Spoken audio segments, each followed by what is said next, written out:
So what is up mga tech shop, no? For today's video mga tech shop, nakoy giayo nga Vivo Y11 nga display issue. Pero nakabuhat naman tag video ani before mga tech shop. So lainon lang nato ang topic. So ang topic yun nato for today mga tech shop, it's about vlogging. So unsaon na to pagpadaghan og views sa atong YouTube or Facebook videos. Alright, so if you're interested mga tech shop, don't forget to like and subscribe to my YouTube channel.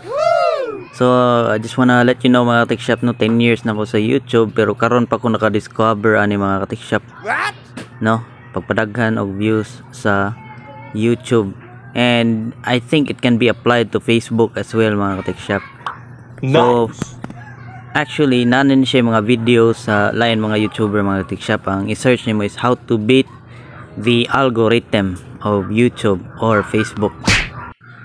Kanigong Facebook o YouTube mga ka-tech shop, software man na sila, di ba? And ang nagpadagan na sa background is programs.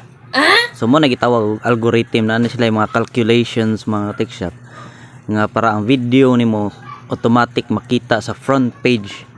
So when you search YouTube, makita dayon sa nag-search ang imong video. So youtube.com automatic na sa front page. If kabantay mo kana mga sikat nga vlogger mga tech shop, naa gyud sa front page ang ilang mga YouTube videos or Facebook videos. Giunsa na nila mga tech shop. So before na nato i-discuss mga tech shop, ato lang sang kuha nang atong question nga how to beat the YouTube algorithm or Facebook algorithm. So basic ra gyud nagisulti ni Mr. Beast Mr. Beast mga tech shop, katong daghang kay subscriber. Ang algorithm nga word mga ka-tech shop, imo ra siyang ilisan og audience. So how to make your video para ganahan ang YouTube algorithm or Facebook algorithm sa imong video para iyang i-recommend. So meaning if you change algorithm into audience, ang pangutana na is inani na unsaon nimo imong videos para ang mga audience ganahan mo tan-aw sa imong videos. So Facebook audience or YouTube audience. So of course magbuhat kag quality content. So quality content kanang nay mga value o kanang imong video quality tin-aw, audio quality tin-aw. So kanang mga videos nga random ra kayo, dili gina siya magsilbi sa YouTube o sa Facebook mga tech shop. Padulong na siya sa kanang trash, nahug na siya trash. So moingon ang ubang vlogger nga daghan na siya views, daghan na siya income, dili gina siya tinuod mga tech shop. Clickbait ra na nila. Ang imo gyud i-focus is quality content lang gyapon.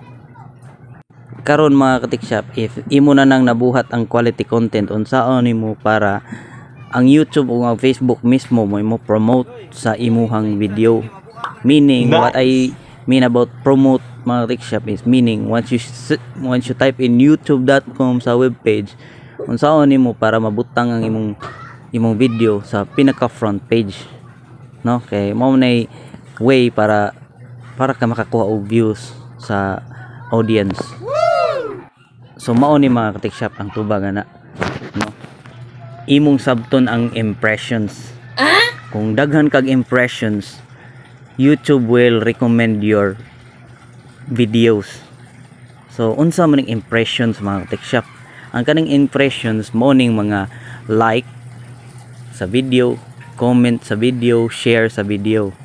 So meaning activity sa imong video. So kung daghan kag comments, daghan kag likes, daghan kag shares, Facebook mismo ang mo recommend sa imong video. So iyan ang ibutang, Facebook or YouTube, iyan ang ibutang sa pinaka front page, nice, sa ilang website.